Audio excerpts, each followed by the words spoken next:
xamante ni c'est extraordinaire loo xamante ni daal mooy société boo xam ne dafa réer ba nga xamante ne ñuy def ay affaires yoo xamante ne kenn xamul lan la est-ce que nekkuñu ci situation boobu.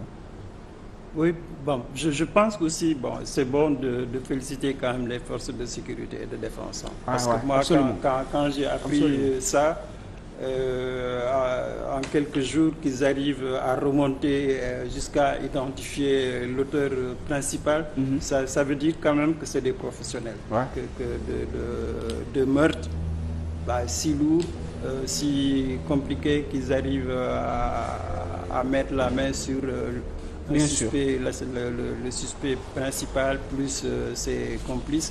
Ça quand même c'est un effort de recherche sur le plan de l'investigation criminelle. Absolument. Bon, maintenant paradoxalement c'est vrai que nos forces de sécurité font un travail énorme en matière de recherche et d'investigation criminelle, mais elles sont muettes sur les phénomènes, les phénomènes meurtriers.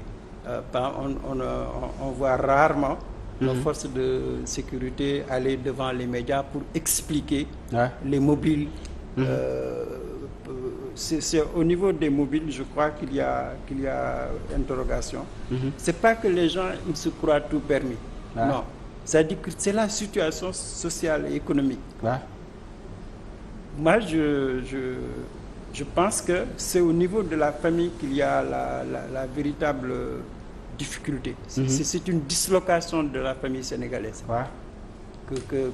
On parlait avec Touba des valeurs, des valeurs culturelles, sociales, religieuses, mais concrètement, si on observe bien la société sénégalaise, elle n'a plus de repères, elle n'a plus de valeurs. Lan mooy expliquer loolu? C'est la crise de notre société et la crise de la famille. Quand tu as des enfants que mënoo assurer seen éducation, mënoo leen assurer emploi, mënoo leen assurer l'avenir, ils n'ont pas une vie décente, ils vivent dans des familles, dans la promiscuité, mais ça développe la violence.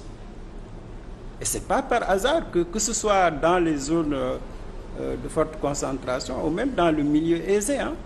Si tu regardes aujourd'hui le nombre de jeunes détractés dans les familles aisées, par la drogue, par l'alcool, par la déperdition, c'est aussi bien la famille traditionnelle que la famille moderne qui sont confrontées à cette crise-là. Et c'est ça qui développe la violence. Il y a 1 an ou 2 ans, on te dit que deux artisans couturiers se chamaillent, l'un poignarde l'autre avec des ciseaux. Pour nous, c'est bon, on passe. Ensuite, c'est le meurtre, un enfant qui tue son père. Les meurtres là continuent et c'est un indicateur de crise.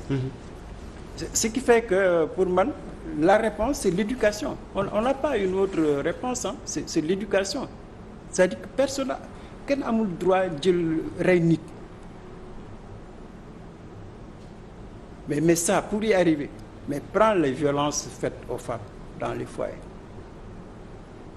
Nous, on accepte qu'un mari tape sa femme ou que le père tape l'enfant. On légitime la violence familiale. Et ça, je crois que s'il y a un problème sérieux d'éducation, le droit à la vie, tant que les gens ne comprennent pas que amoo droit dóor nit ki waxaatuma nag rey nit ki, ça va être difficile, mais il y a aussi une politique, il faut réprimer. Il faut qu'on accepte de réprimer bañ a nga rey nit ki ñu tëj la 2 ans 3 ans ñu bàyyi la après nga reyaat. Il y a combien de repris de justice qui ont repris les mêmes histoires 1 mois ou 2 mois après. D'accord, prolongement sama première question bi moom moo di internet bi.